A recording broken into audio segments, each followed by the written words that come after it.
वैशाखमा आइपुग्नु भएको थियो हामीसँग।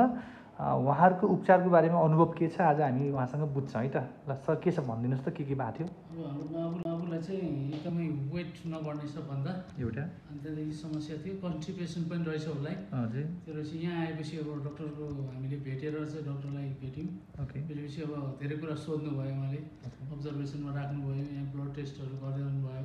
त्यसपछि अलिकति आस्थामा पनि प्रब्लम देखियो अनि हामीले औषधि चलायौँ। डक्टरले भनेको चाहिँ औषधि चलाउँदाखेरि अहिले धेरै कुरा उसलाई लगभग 80% ऊ एकदम फिट छ। फिट छ है। के अरे हजुर आएको ठाउँ कहाँ भन्नुभएको थियो अरे? हामी झापादेखि आउनु पऱ्यो।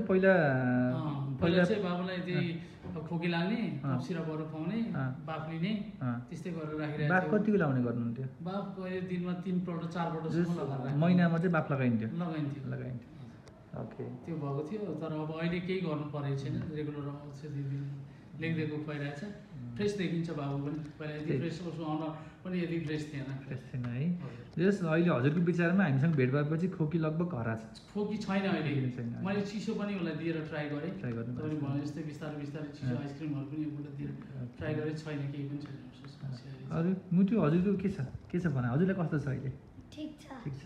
पहिला खोकी लाग्थ्यो है? हाम्रो पहिलो भेट हुँदाखेरि त हजुरको छाती कस्तो भएको थियो अरे है? ठ्याक्क सुनिन्थ्यो नि है एकदम।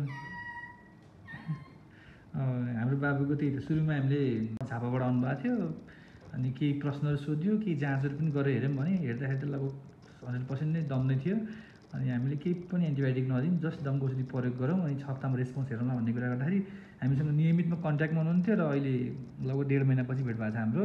भेट हुँदाखेरि अहिले बच्चालाई सिम्टमहरू पनि खासै केही छैन, इम्प्रुभमेन्ट भएको छ।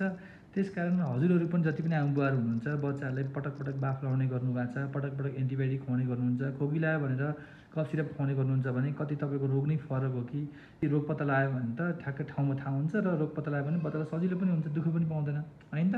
ल धन्यवाद है त।